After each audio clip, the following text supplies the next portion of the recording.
So in this video, you see what is the use case of page up and page down in Excel. So currently I am at a cell Sachin Tendulkar.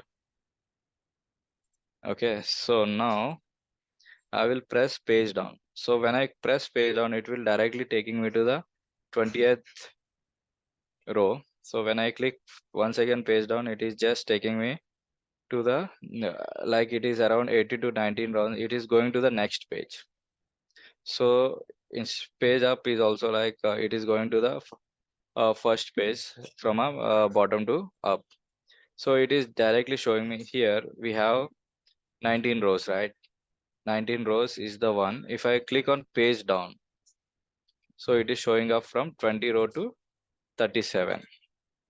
Okay, if I click on page down, it is showing me 38 to 55.